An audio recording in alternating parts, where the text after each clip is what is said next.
ব্রিগেডের সমাবেশ। অভিযোগ ৩০০ টাকা দিয়ে দিনমজুরকে আনা হয়েছিল মোদির সভায়। সভা শেষে তাকে আর ফিরিয়ে নিয়ে যাওয়া হয়নি। চাঞ্চল্যকর অভিযোগ বিজেপি কর্মীর বিরুদ্ধে।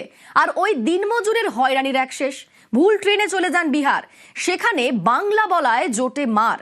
শেষমেশ পুলিশের সাহায্যে ঘরে ফেরা।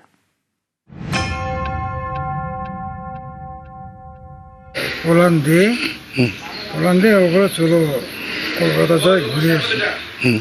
মোদী সরকার আসবে, চলো যাই, মিটিং আছে, চলো যাই। আমি যাবো না, ও ছাড়বে না, তোকে ৩০০ টাকা দিব, খাওয়া দাওয়া দিব, চলো যাই, ঘুরে দেখে আসবো।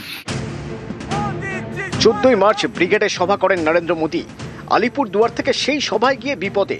আতঙ্ক কাটছে না আলিপুরদুয়ারের কুমারগ্রামের বাসিন্দা সোমনাথ বর্মনের। কুমারগ্রামের ভলকা 12বিশা 2 নম্বর গ্রাম পঞ্চায়েত এলাকার বাসিন্দা সোমনাথ বর্মন দিনমজুরি করে পেট চালান।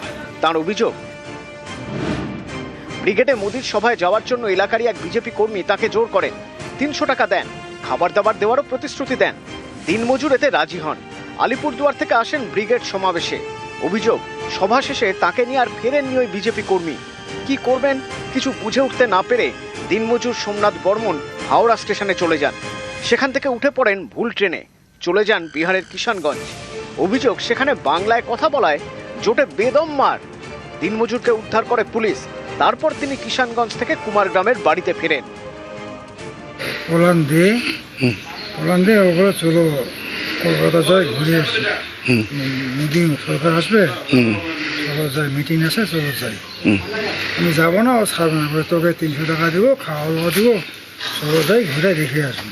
করে গেলাম, মিটিং শুরু হলো, মিটিংটা দেখলাম। আমি দিকে রাত্রিবেলা খাওয়া দাওয়া করে স্টেশনে বসে আছি। ওরা আমাকে ছেড়ে কোথায় গেছে নাই।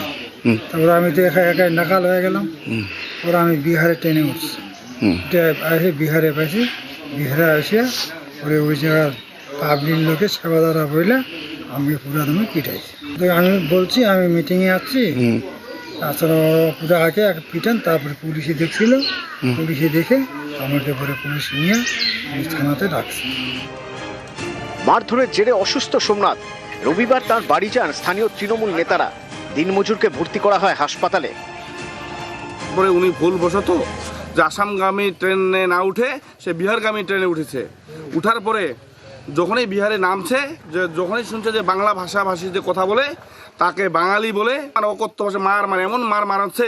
যাই হোক, আমরা আজকে হসপিটালে সুব্যবস্থা করলাম।